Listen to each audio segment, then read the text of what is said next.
ಹೆಸರು ಕೃಷ್ಣ ಅಂತ ದಾವಣಗೆರೆಯಿಂದ ಬಂದಿದ್ದೀನಿ. ನನಗೆ ಮಾರ್ಕೆಟಲ್ಲಿ ಸ್ವಲ್ಪ ಐಡಿಯಾಸ್ ಇತ್ತು, ಸ್ಟ್ರಾಟಜಿಗಳು ಅಷ್ಟು ಗೊತ್ತಿರಲಿಲ್ಲ. ಇಲ್ಲಿ ಹರೀಶ್ ಟ್ರೇಡಿಂಗ್ ಲ್ಯಾಬ್ಗೆ ಸೇರಿಕೊಂಡು ನಾನು ಕರೆಕ್ಟಾಗಿ 1 ಮಂತ್ ಆಯಿತು. ಒಳ್ಳೊಳ್ಳೆ ಸ್ಟ್ರಾಟಜಿಸ್ ಹೇಳ್ಕೊಡ್ತಾ ಇದ್ದಾರೆ. ನಾನು 25K ಫೀಸ್ನ ಪೇ ಮಾಡಿದ್ದೀನಿ 3 ಮಂತ್ಗೆ ಮೆಂಟರ್ಶಿಪ್ಗೆ. ಸೊ 1 ಮಂತಲ್ಲಿ ನಾನು 50,000 ಅರ್ನ್ ಮಾಡಿದ್ದೀನಿ. ಬಂದಿರೋದು ಒಂದು ಮಂತ್ ಆಯಿತು. 1 ಮಂತಲ್ಲಿ ನಾನು 25K ಫೀಸ್ ಕೊಟ್ಟಿದ್ದೀನಿ. ಅದ್ರ ಡಬಲ್ ಮಾಡಿಸಿದ್ದಾರೆ, 50K ಪ್ರಾಫಿಟ್ ಮಾಡಿಸಿದ್ದಾರೆ.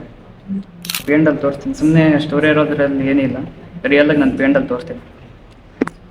ಸೊ ಇವತ್ತು ಕೂಡ ಸರ್ ಕೊಟ್ಟಿರೋ ಸ್ಟ್ರಾಟಜಿಯಿಂದ ನಾನು ಪ್ರಾಫಿಟ್ ಮಾಡಿದ್ದೀನಿ ಇಷ್ಟು.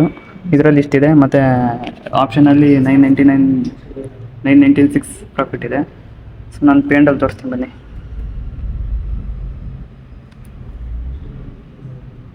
ಓಕೆ, ನಾನು ಬಂದಿದ್ದು 13 ಮೇಗೆ. ಸೊ ಇವಾಗ ಜೂನ್ 21. ಟೋಟಲ್ 49K ನನ್ನ ಪ್ರಾಫಿಟ್ ಇದೆ. ರಿಲೀಸ್ಡ್ ಆಗಿರೋ ಫಂಡ್. ಈಸಿಯಾಗಿ ಕೊಟ್ಟಿರೋ ಫೀಸ್ನ ರಿಕವರಿ ಮಾಡಿಸ್ತಾರೆ. ನೀವು ಬನ್ನಿ, ಒಳ್ಳೊಳ್ಳೆ ಸ್ಟ್ರಾಟಜೀಸ್ ಕಳೀರಿ, ದುಡ್ಡು ಮಾಡ್ಕೊಳ್ಳಿ.